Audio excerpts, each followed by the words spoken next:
Okay, listen, we can't say too much yet, but Amanda and I have been secretly renovating the entire Brave New Teaching world behind the scenes.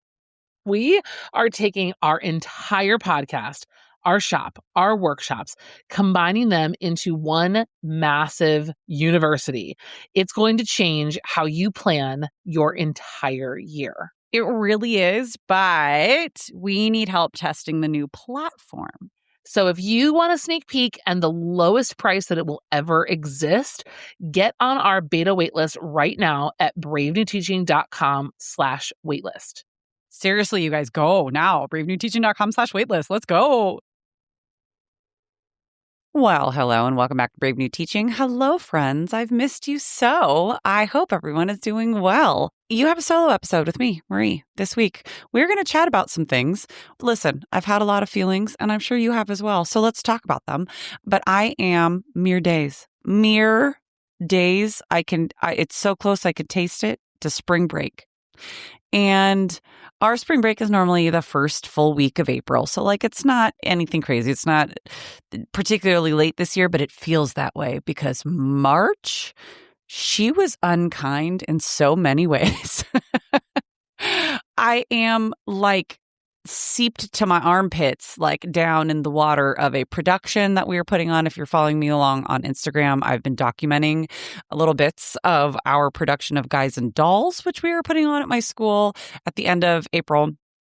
And we are just a few weeks away, and there's a lot going on. We have testing happening. And of course, I teach juniors, and in California, that's one of the grades that test. And so I've got that going on. I have my seniors who are at school. I'm just talking about school life, right? That are getting their acceptances, wait lists, and rejections from various colleges that they've applied to. It's just there's just been a lot happening. And then add to that the craziness. And craziness is such a small word for what it really is, but just the world. Everything's heavy and also going so fast, but also unbelievable, but also tragic, but also there's so much good. It's just so much. There's so much happening. So we're going to talk about all of it. And actually, we shouldn't talk about it because we're all going to get replaced by robots. So what really even is the point anyways? Am I right? Well, if you insist on staying around, I guess we'll cue the music. You're listening to Brave New Teaching, and we are so much more than a podcast. We give teachers the inspiration, support, and tools to challenge the status quo. I'm Amanda, and I'm a former English teacher from Illinois. And I'm Marie, and I'm a high school teacher from Southern California. Join us after the show and happy hour to extend your BNT experience with instant access to our resources, workshops, and courses. Visit shop.bravenewteaching.com/happy hour to join us today. We're so glad you're here. Enjoy the show.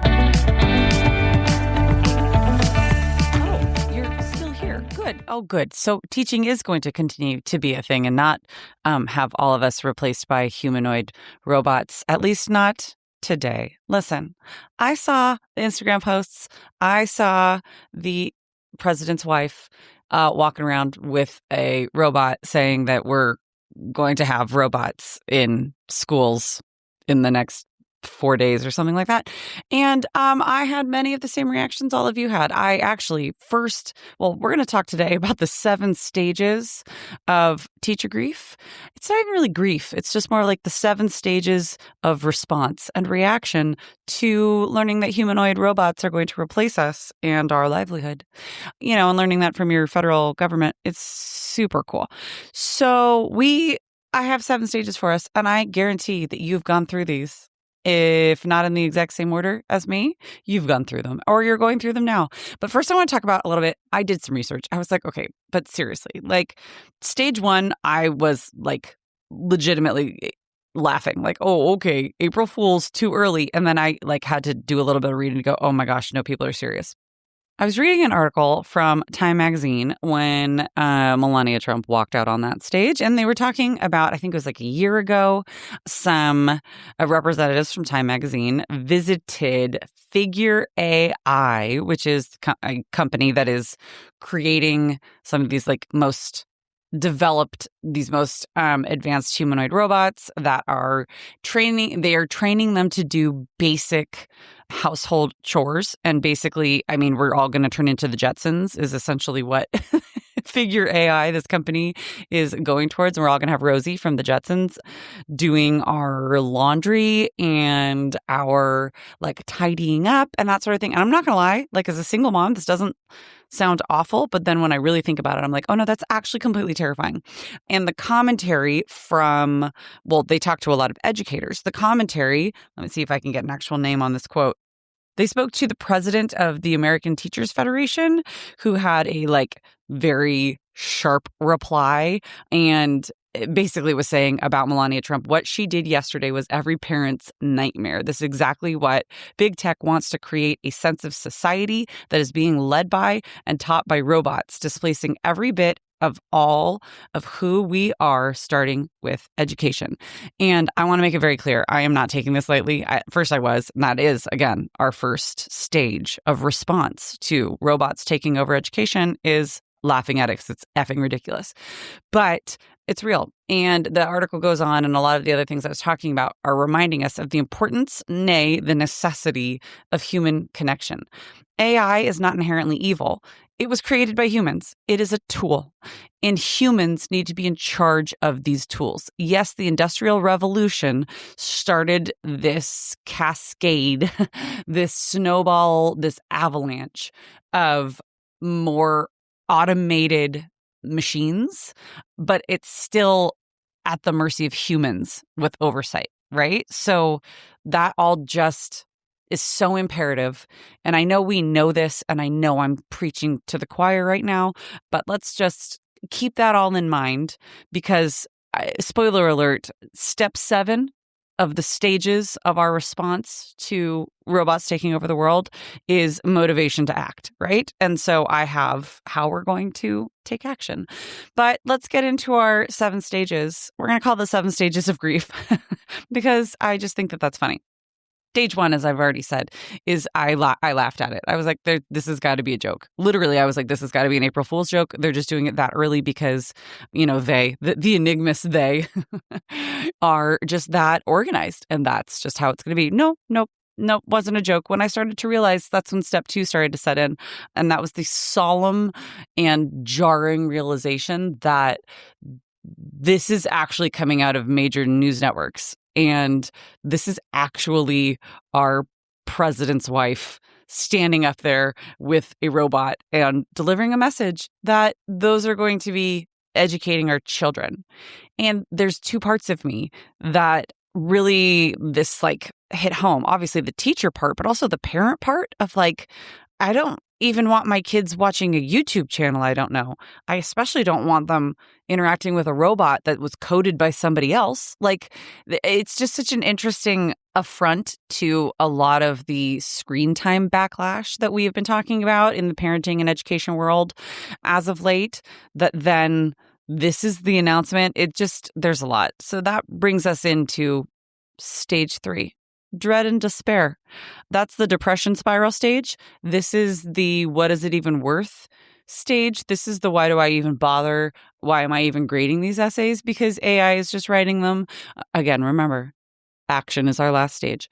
This is the are you joking me? Like, there's absolutely no way, which does bring us to step 4, which is a scoffing disbelief. We're going to get back into kind of step 1, but this is where like my own personal liberal elitism starts to like really show, where I'm like, I know how I can be.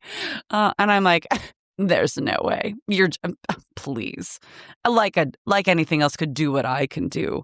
And I just do think that is probably how a lot of industries that were made obsolete by automation and by various waves of the Industrial Revolution as it has gone on have felt along the way.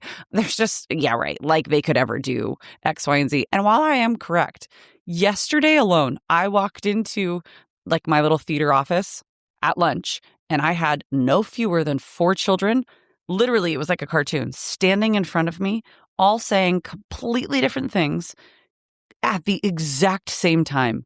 And I like had all of these things in my arms and I was just standing there and they were just being so teenagery and just still talking at me. I wasn't responding to anybody. I was just standing there blinking. I literally just dropped all my stuff, said, Miss Morris will be right back. She needs to go to the bathroom. And then once the pee is gone, she can maybe think about what you're trying to tell her.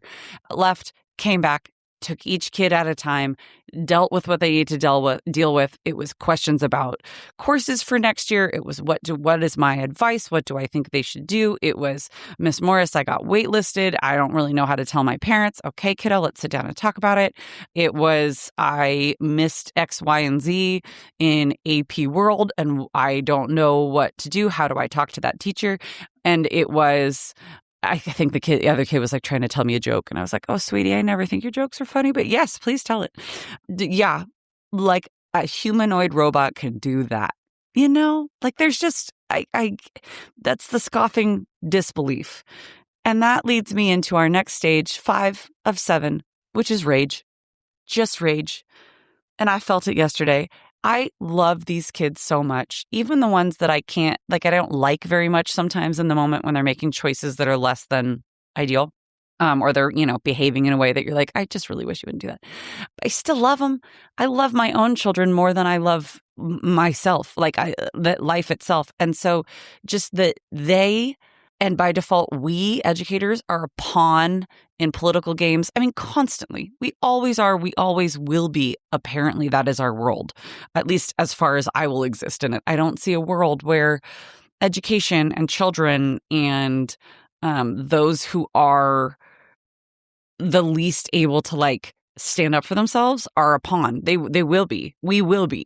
It just builds so much rage in me. And even though it is something that is true and always has been and always will be true, that rage just lives on and it gets reignited from time to time. And then it does turn into stage 6, which is stage 6 has to happen quickly so that stage 7, stage 7 can come into play, because stage 6 is bitterness, and bitterness is a slippery slope, friends.